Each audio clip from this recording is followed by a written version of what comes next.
दूध में जल मिलने के उपरांत दूध और जल का संबंध बनता है, वही संबंध आत्मा और बंधे हुए कर्म, द्रव्य कर्म, इनका संबंध क्षीर नीरवत है।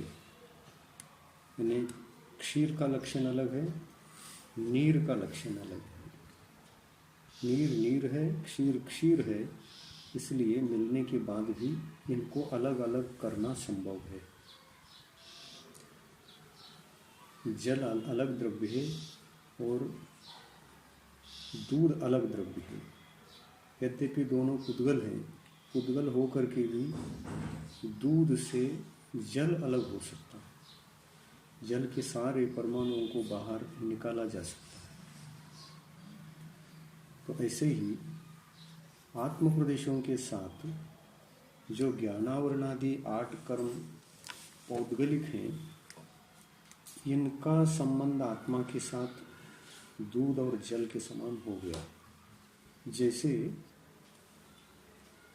क्षीर और नीर का उदाहरण दिया, यहाँ पर आत्मा और कर्म, इसमें दूध के समान कौन और जल के समान कौन? दूध को तपाया तो उसमें जो जल है वो बाहर आता है, दूध वहीं रहता है, वो बाहर आता है, बाष्पित होता है। अपन कर्मों को नष्ट करते हैं, कर्म बाहर आते हैं या आत्मा बाहर आता है?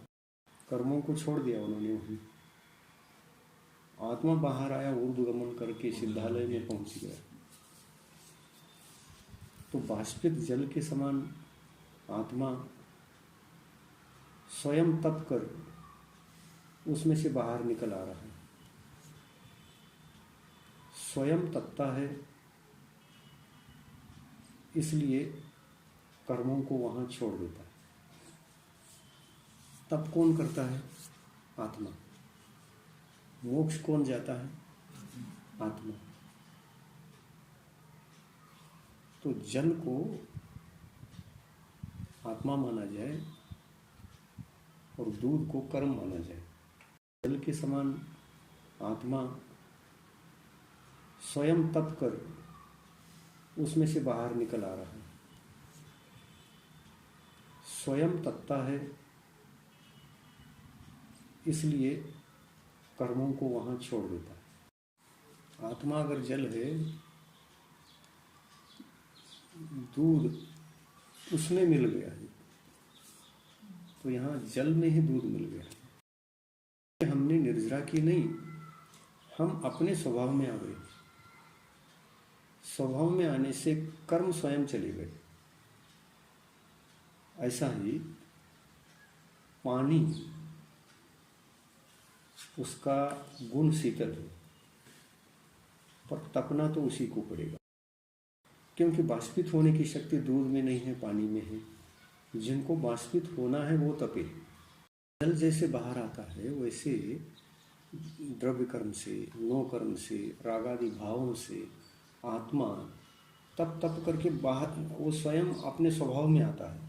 स्वभाव में आने के पश्चात उसमें जब हल्कापन आता है, स्वभावपन आता है, जड़त्व मिट जाता है, बंधन सब टूट जाते हैं, तो हल्का होने के कारण से आत्मा ही अपने स्वभाव में आकर ऊर्ध्वगमन करता है, मोक्ष जाता है। तो जल यहाँ आत्मा है और दूध कर्म है। ताप है, संसार क्या है? तो कर्म संसार है। आत्मा का कर्म के साथ जुड़ना संसार है, तो जल का दूध के साथ जुड़ना उसका संसार है। जल मोक्ष जा सकता है, दूध मोक्ष नहीं जाएगा। जल बाष्पित हो सकता है, दूध बाष्पित नहीं होगा। दूध श्रेष्ठ वस्तु है और जल सामान्य वस्तु है। इसमें दूध ही श्रेष्ठ होने से इसको आत्मा बनाओ, उदाहरण में इसको आत्मा बनाओ और जल को कर्म बनाओ, तो घटित नहीं कर पाएंगे। श्रेष्ठ और अश्रेष्ठ की बात अलग होती है, परंतु संपूर्णतः सर्वदृष्टि से उदाहरण जिससे घटित होता है उसके आधार से कौन वस्तु को आत्मा कहें और कौन वस्तु को दूध कहें, कर्म कहें, ये समझ में आता है।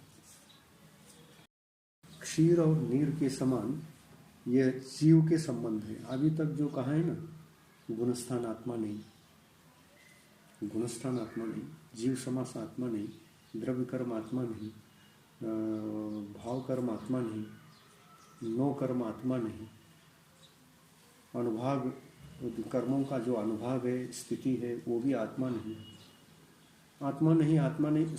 जो भी आत्मा को छोड़कर जो भी थे आत्मा में, वो सब आत्मा के नहीं है कह करके इनका संबंध किस प्रकार का है ये बताया जा रहा है इस गाथा में।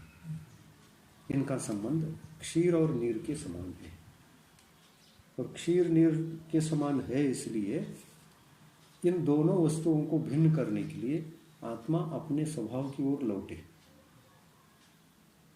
अपने स्वभाव में आना ही तप है। यहां पर यूं कहो कि शीतल होना तप है, तपना तप नहीं है, शीतल होना। जब आत्मा अपने स्वभाव में आता है तो संक्लेश परिणाम, तपना, गर्म होना, क्रोधित होना, ये कुछ रहता है।